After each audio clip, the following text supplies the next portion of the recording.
Hello, ladies and gentlemen. Welcome to the Game Hub. I'm your host, Gamer K. And July is finally here. Full-time summer is here in Canada.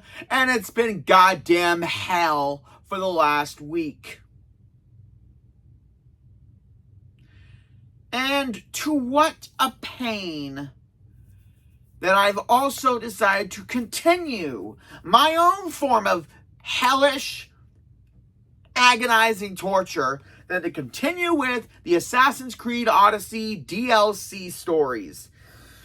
Oh my god, I can't believe I'm doing this. You know what? Actually, I have to continue it. I already did the first episode last year, so continuing on with episode 2 of the Fate of Atlantis DLC, Torment of Hades. Accurately descripted, because this is my own form of torment. And I decided to wear my Hades shirt for this because it kind of fit.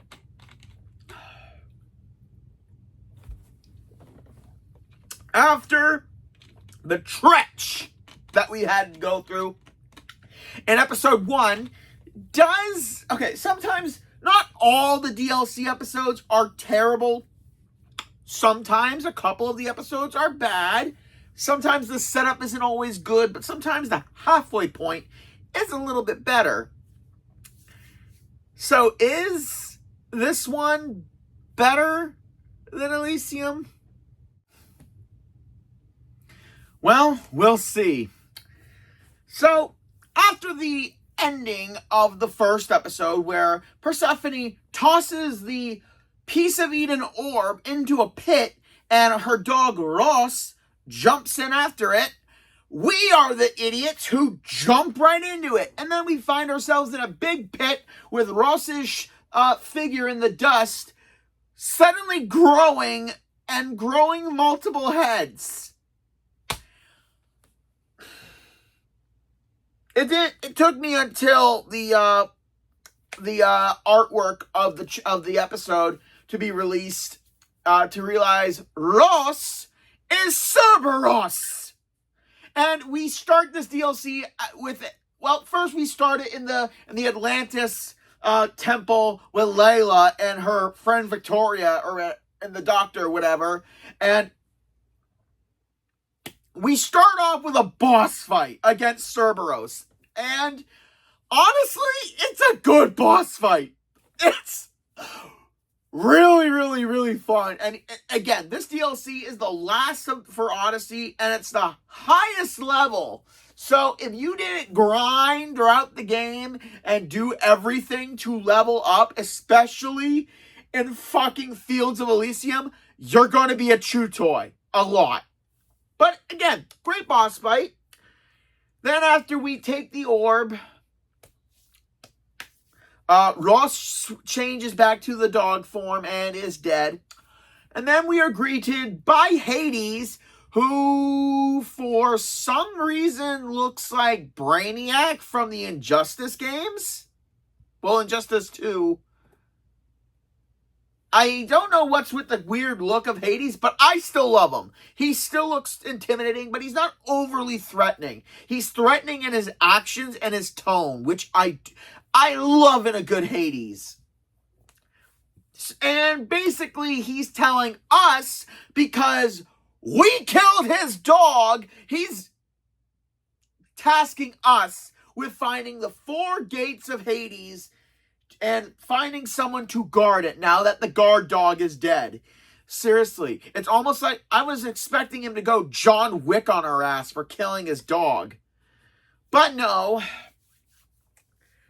Now, going into the underworld level, it is surprisingly better than what Elysium was. With the giant temples and the face of Persephone on the mountainside, and all the fields and all the textures and everything, the underworld surprisingly has more detail. Having the sun be there, but apparently it's cold. It's not a hot sun. and having the ash and the dust cloud the entire area, dead vegetation, dead decapping trees. The atmosphere in this underworld is surprisingly really, really well done. They could have obviously gone with just stones and all, and have it be so dark that you can't see anything except with a little bit of light throughout the level. But having this ashy wasteland kind of look to it definitely gives it the feel that there is no life here. It's dead, and it's done very, very well. And we are introduced to some of the missions here. We have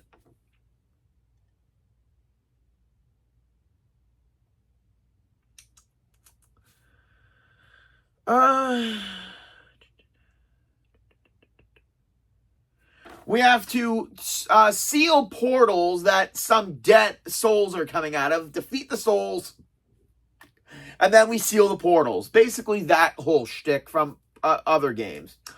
Obviously, we gotta find those mythical things that give us enhanced abilities and powers that are throughout the level. And one thing I will say is that the atmosphere of the underworld portrays that to its side missions as well as its main missions. Now, it goes 7 main missions and 15 side missions. But the weird thing is that the side missions feel more so important than the actual main missions, which I give credit for that. When you are without you knowing that it's a side mission, they do so well to have it feel like what you're doing is important. And we also got to help Charon because a lot of the souls are there and some of them are in limbo. So we do help him with a couple of tasks. And the one thing I love about this DLC, I know it's hard for me to say. I was dreading the Odyssey DLCs. But this episode is exceptional because in the underworld, we run into some familiar faces, and that makes it great. We run into Elpenor, the douchebag cultist who set us up to go kill our stepfather in the beginning of Odyssey. So we get to get kind of revenge. Oh, by revenge, I mean we have to help him doing some tasks.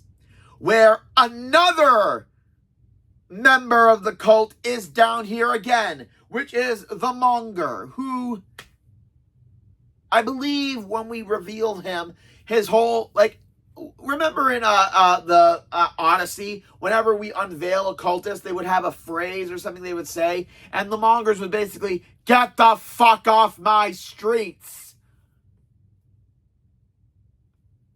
And we gotta defeat him again.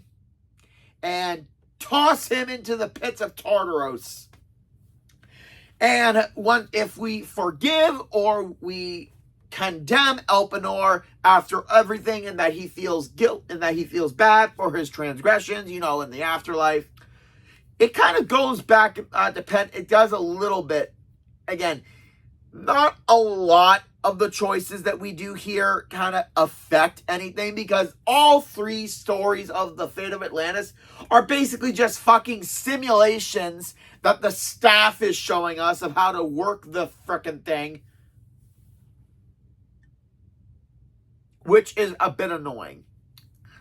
But another thing I do like in this DLC is during some missions, depending on what we choose, how do we choose to handle something, Poseidon and fucking Hades make a bet on what Cassandra would do. And they bet 1 goddamn drachmy. Why am I getting Trading Places vibes with this? Anyway, we got so many more characters that we meet during this. We meet Brusades, which was that soldier that helped us along the way and then ended up getting killed by one of the other cultists during the game. We have the swordfish, who is another one who I believe was a bit more of a coward in this DLC. Epicatoros, I can't remember who that was. And we also meet Testicles again.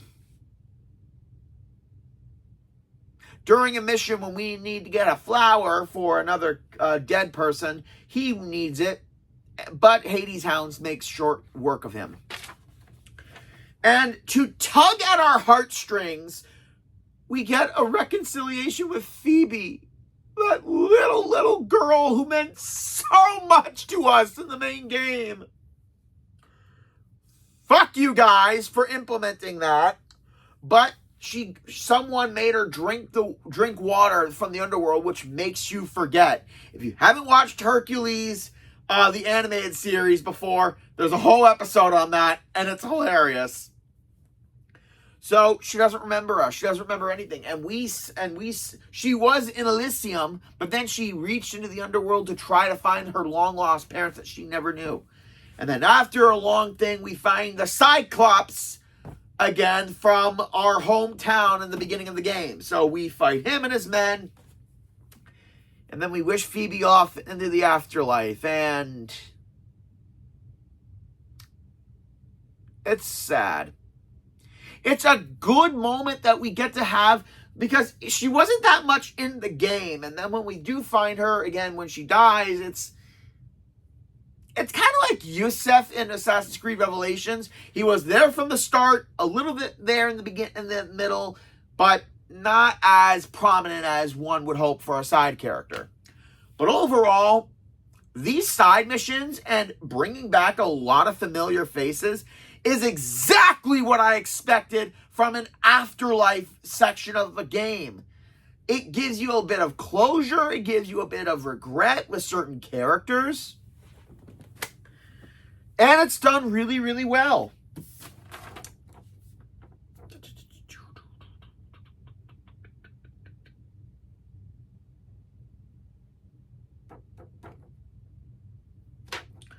There's also... Right. Going back to the whole story of and we have to help Charon a little bit with a thief who tries to steal gold coins from the coins for the dead for their access to the underworld, which brings Hades in again a little bit and showcasing how badass he can be. Finding the 4 champions is a bit of a joke. I was having more fun doing the side missions with the people who we knew in the previous game. This is just finding 4 mythical champions who are in the underworld, fighting them, and then they will immediately be sent to their 4 gates.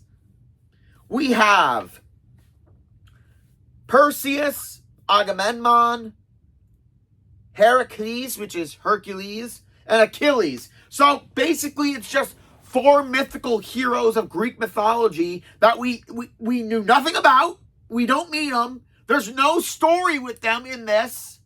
But for some fucking reason, a love triangle between Hecate, Persephone, and Hermes is the main focus of the last DLC. We get that, but we don't get any missions or story with these 4 champions that are supposed to be defending the gates, but we don't do anything with them. We find them, we fight them, and that's it. For a main mission. You'd expect this for side mission bullshit, but no. And that's honestly not the best to do with this kind of thing.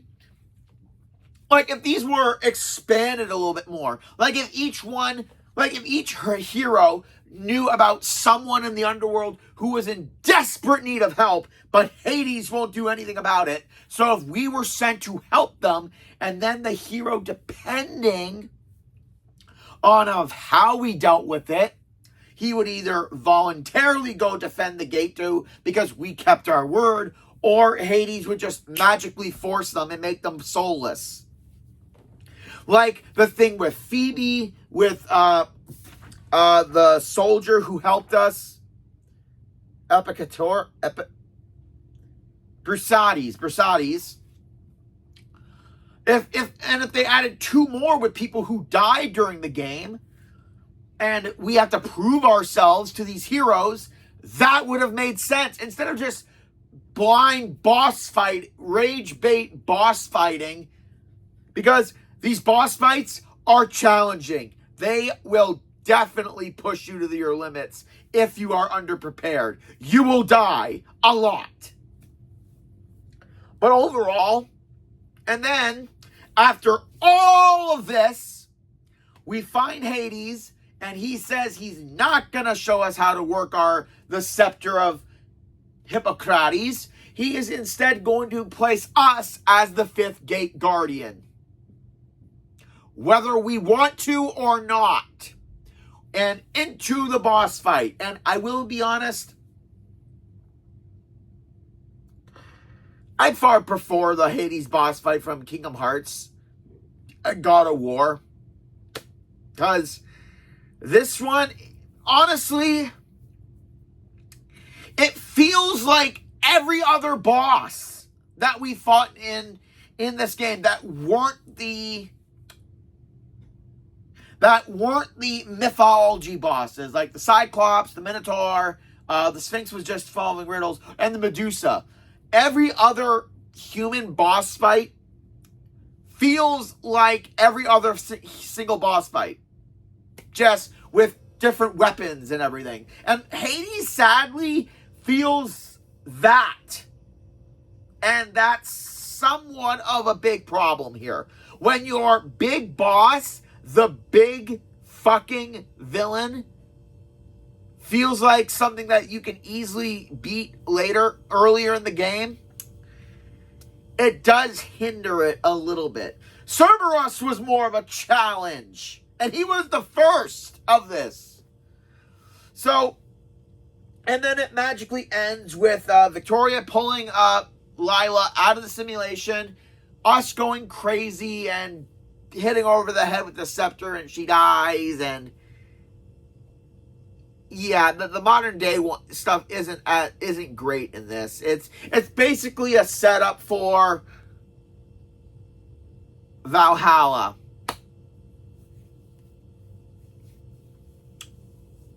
So, with that said, oh, and this came out in June of 2019, so man, it's been a long time. So, roughly, this episode is roughly 4 hours, 7 hours if you're doing all the side stories, and 8.5 hours if you're doing all the trophies, which doesn't take that long because it's essentially just using a certain ability in a situation, doing all the side stuff, and defeat the 2 bosses. That's pretty much it. And honestly, I enjoyed this one a lot more because unlike the Fields of Elysium, where we were kind of given some illusion of choice and like nothing we did ever actually mattered half the time, this one we actually got to engage with people that we knew from the main game and actually focus on that more and build up and basically do something with them instead of just having to work with random people where some of them will die or it will be screwed over at the end, which happens a lot in Assassin's Creed now that I think about it. But overall, I definitely did enjoy this because while the boss fight with Hades was definitely a lackluster thing, the atmosphere, the locations of the underworld, you never felt like they were doing too much. Everything felt like it was well designed. The side missions with previous characters saved it a little bit. Having characters that actually mattered and not just having some random ones from the game. Also, one of the people that we find in this game is the first cultist that's killed because Deimos beats his head in after thinking he's the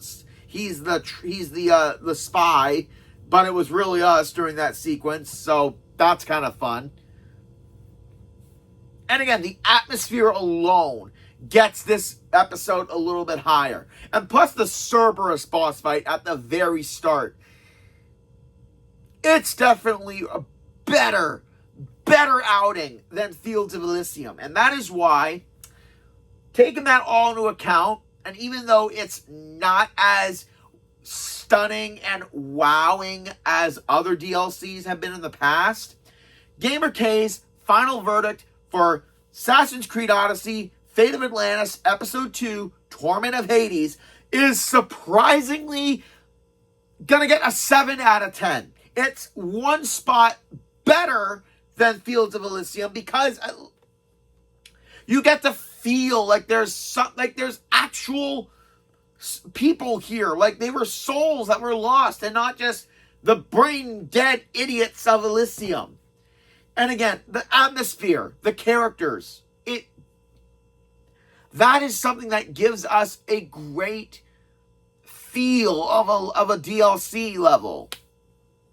Also, like I said, the bet that Poseidon and Hades has throughout the DLC is kind of hilarious. And that's it for this week, ladies and gentlemen. July has just started, ladies and gentlemen.